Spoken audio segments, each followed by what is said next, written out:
Supreme court में एक और खातून जज तैनात होने जा रही हैं। आज जुडिशल कमीशन ऑफ पाकिस्तान के इजलास में पेशावर हाई कोर्ट की चीफ जस्टिस मुसर्रत हिलाली को सुप्रीम कोर्ट में तैनात करने की मुत्तफ़िक़ा तौर पर मंजूरी दे दी गई है। जस्टिस मुसर्रत हिलाली जस्टिस आयशा मलिक के बाद दूसरी खातून जज होंगी जो सुप्रीम कोर्ट में खिदमत अंजाम देंगी। सुप्रीम कोर्ट में गुज़िश्ता 10 माह से 2 जजेस की असामियाँ खाली थीं। Chief justice उमरता Bandial judicial commission का इजलास ही नहीं बुला रहे थे और उनसे मुसलसल मुतालबा किया जा रहा था कि सुप्रीम कोर्ट में 2 जजेस की तैनाती का अमल फौरी तौर पर मुकम्मल किया जाए। खैबर पख्तूनख्वा की बुकला बिरादरी की तरफ से यह एतराज़ भी उठाया जा रहा था कि सुप्रीम कोर्ट में खैबर पख्तूनख्वा की मुनासिब नुमाइंदगी नहीं है और इस वक्त खैबर पख्तूनख्वा से ताल्लुक़ रखने वाले सिर्फ एक जज जस्टिस याया आफरीदी सुप्रीम कोर्ट में तैनात हैं।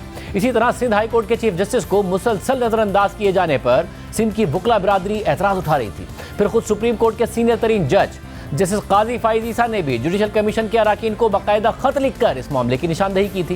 जस्टिस काजी फाइज ईसा ने अपने खत में पेशावर हाई कोर्ट की चीफ जस्टिस मुसर्रत हिलाली और सिंध हाई कोर्ट के चीफ जस्टिस अहमद अली शेख के नाम तजवीज़ किए थे, मगर इस सब के बावजूद chief justice उमरता Bandial judicial commission का इजलास बुलाने के लिए तैयार नहीं हुए। लेकिन फिर 7 जून को एक अहम पेशरफ्त हुई और चीफ जस्टिस इजलास बुलाने के लिए राजी हो गए। साफ़ी अब्दुल क़य्यूम सिद्दीकी और हसनात मलिक की खबरों के मुताबिक 7 जून को जुडिशल कमीशन के अराकीन ने जजिस की 2 खाली असामियों के मसले पर गैर रस्मी गुफ्तगू की। जुडिशल कमीशन के कुछ अराकीन के साथ सख्त बहस के बाद चीफ जस्टिस ने भी जस्टिस मुसर्रत हिलाली की नामजदगी पर इत्तफाक कर लिया और जुडिशल कमीशन का इजलास बुलाने के लिए रजामंद हो गए थे।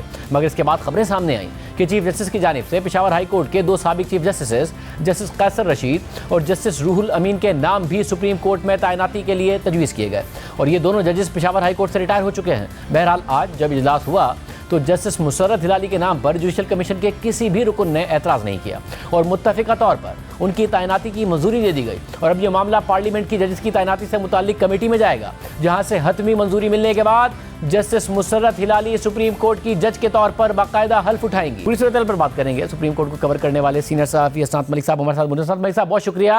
हसनात मलिक साहब, ज़ाहिर है मुसलसल तनकीद हो रही थी कि 2 जजेस की असामियाँ खाली हैं, चीफ जस्टिस तैनात नहीं कर रहे हैं। इसके अलावा खैबर पख्तूनख्वा को नज़रअंदाज करने की, फिर सिंध के हाई कोर्ट के चीफ जस्टिस को नज़रअंदाज करने की बात हो रही थी, बलूचिस्तान से आवाज़ें उठ रही थी। फाइनली एक तैनाती हुई है। ये कैसे मुमकिन हुआ? समझा जाए कि कुछ ना कुछ इख्तिलाफात कम हुए हैं। जी शादिब, हम ये नहीं कह सकते कि इख्तिलाफात ख़त्म हो गए हैं, क्योंकि आज बड़ी अच्छा माहौल था। जस्टिस काजी फैसल ने चीफ जस्टिस उमरता बंदियाल का शुक्रिया अदा किया मीटिंग के अख्तिताम पे कि आपने बाज़ाब्ता तौर पे मीटिंग मुनक़िद की जल्दी, उस पर उन्होंने शुक्रिया कहा चीफ जस्टिस साहब को। लेकिन इतना कुछ है उनके टेनोर में चीज़ें हुई और ख़ासकर जो कुरेटिव रिव्यू हुकूमत ने वापसी के लिए दरख्वास्त दी है, उस मामला पेंडिंग है अभी चीफ जस्टिस उमरता बंदियाल के पास।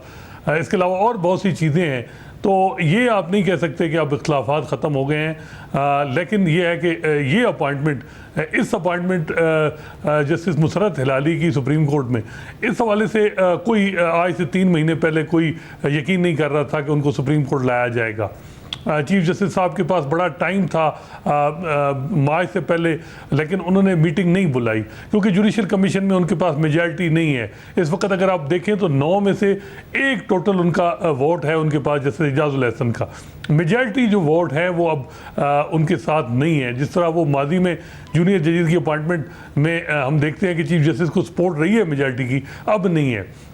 तो अब ये है कि चीफ जस्टिस साहब के पास कोई और दूसरा रास्ता भी नहीं था, क्योंकि पेशावर से ही किसी जज को लाना था।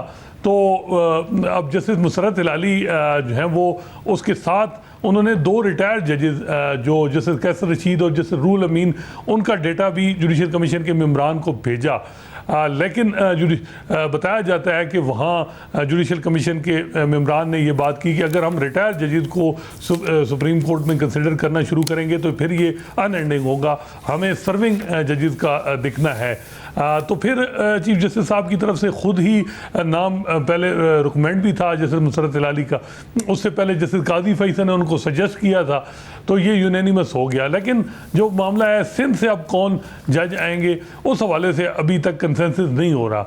बताया जा रहा है कि अब चीफ जस्टिस साहब जो हैं वो रजामंद हैं कि अहमद अली शेख साहब को सुप्रीम कोर्ट लाया जाए। जस्टिस काजी फैसल ने भी उनका नाम रिकमेंड किया था, लेकिन अब मेजॉरिटी मेम्बरान भी वो इस चीज़ में इंटरेस्टेड नहीं है। उनका ये सवाल है कि 6 साल आपने उनको क्यों नहीं लाए। आपका ही जो है मौक़िफ़ था कि जी वो आए एज ए डाक जज, अपनी परफॉर्मेंस अपनी दिखाएं और उसके बाद उनको कंसिडर किया जाएगा। अब क्यों? क्योंकि वाज़ेह है कि अब चीफ जस्टिस साहब के पास मेजॉरिटी नहीं है, तो यही है कि जस्टिस अहमद अली शेख साहब के हवाले से अभी तक कंसेंसस नहीं हो रहा। और जस्टिस काजी फैसल ने कहा कि उनका और साथ में मुझे ये भी बताएगा कि ज़ाहिर जो टाइम बहुत कम रह गया है, मगर जो एक तनकीद होती है जस्टिस उमर वदियाल साहब की लेगेसी के हवाले से कि उनके दौर में सुप्रीम कोर्ट और ज़्यादा तकसीम हुई। हम ख्याल जजिस का इल्ज़ाम लगता है कि जी आपने वैसे ही बेंच बनाए जो कि हम ख्याल जजिस पर होते थे, जानिबदारी के इल्ज़ाम बहुत ज़्यादा लगे। कोई एक एफ़र्ट आपको नज़र आ रही है कि कम अज़ कम अपनी लेगेसी आने वाले 3 माह में, हालांकि वक्त बहुत कम है, उसको बेहतर किया जाए? देखें, अब तो टाइम नहीं रहा, बल्कि यही हफ्ता है, अगले हफ्ते तो छुट्टियां शुरू हो जाएंगी। 2-3 जजेस बैरून मुल्क जा रहे हैं। अब सुप्रीम कोर्ट की स्ट्रेंथ नहीं होगी पूरी। उन्होंने पूरा अपना टेन्योर, इसमें कोई शक नहीं है, अपने हम ख्याल जजेस के साथ ही सुप्रीम कोर्ट को चलाया है। शुरू दिन से ही उन्होंने, जब बड़े बड़े केस आए पॉलिटिकल नेचर के, तो उसमें उन्होंने अपने हम ख्याल जजेस को साथ बिठाया। सीनियर जजेस जस्टिस काजी फैसल ने शिकवा भी किया कि मैं एज ए सीनियर जज, मुझसे आप जो है वो बेंच बनाने से पहले मशवरा तो ले लें। जैसे सरदार तारे को किसी बेंच का ऐसा नहीं बनाया गया। बड़े बड़े केस थे जिन्होंने मौजूदा नेशनल पॉलिटिक्स को शेप दी, चाहे नो कॉन्फिडेंस इमरान खान के खिलाफ कासिम सूरी का मामला हो, 63A का ये इंटरप्रिटेशन का मामला हो, दोस्त मजारी की रूलिंग का मामला हो, इमरान खान के खिलाफ तौहीन अदालत का मामला हो। इसके अलावा और कई सियासी केसेस हैं। इलेक्शन मैटर देखें, इतना इंपॉर्टेंट केस था फरवरी में, और मेरा ख्याल है कि अब PTI के लोग भी जब उनसे बात हो तो वो चीफ जस्टिस साहब पे इल्ज़ाम लगाते हैं, कहते हैं जी फुल कोर्ट अगर चीफ जस्टिस साहब बनाते तो इलेक्शन हो जाते, और उसमें उस फैसले की क्रेडिबिलिटी भी होती। जब उन्होंने फुल कोर्ट नहीं बनाया तो वो मॉरल अथॉरिटी, वो मॉरल जो है वो नहीं रही, जिसकी वजह से जो है हुकूमत ने भी उस फैसले को मानने से इनकार किया। तो यही है कि अब अगर आप देखेंगे इलेक्शन का मैटर, इसमें 9 जजेस की उन्होंने बेंच बनाया, उसमें सीनियर जजेस को उन्होंने इग्नोर किया। इवन जस्टिस मंसूर अली शाह ने अपने जुडिशियल नोट में कहा कि क्या वजह है कि जस्टिस काजी फैसल और जस्टिस सरदार तारे को इग्नोर किया जा रहा है। फिर हमने देखा कि उन्होंने जो है वो जब 5 रुकनी बेंच बनाया, फिर उसके बाद जब मामला जस्टिस मंसूर अली शाह ने कहा कि जी लाहौर हाई कोर्ट को सिर्फ 3 दिन दें ICA डिसाइड करने को, लेकिन चीफ जस्टिस साहब ने जो है वो कहा कि नहीं, उन्होंने जो है वो डायरेक्शन दे दी इलेक्शन कमीशन को कि जी आप इलेक्शन कराएं। और मुझे भी बताएगा कि अब अभी जो चीफ जस्टिस उमर बंदियाल ने दारुल हुकूमत की जो बुलंदतरीन इमारत है इस्लामाबाद की, उससे मुतालिक जो CDA की अपीलों की समाअत के लिए जो अपनी सरबराही में 3 रुकनी बेंच बनाया, उसमें जस्टिस एजाजुल एहसन भी बेंच के रुकन हैं। बहुत ज़्यादा मैं देख रहा था कि सवाल उठ रहा है कि कॉन्फ्लिक्ट ऑफ इंटरेस्ट के हवाले से कि जी मैं तो वो पहले बिल्डर के वकील रह चुके हैं, क्या मामला है ये? देखिए, जो रिक्यूज़ल होती है ये चीफ जस्टिस के पास, जज का अपना इख्तियार होता है।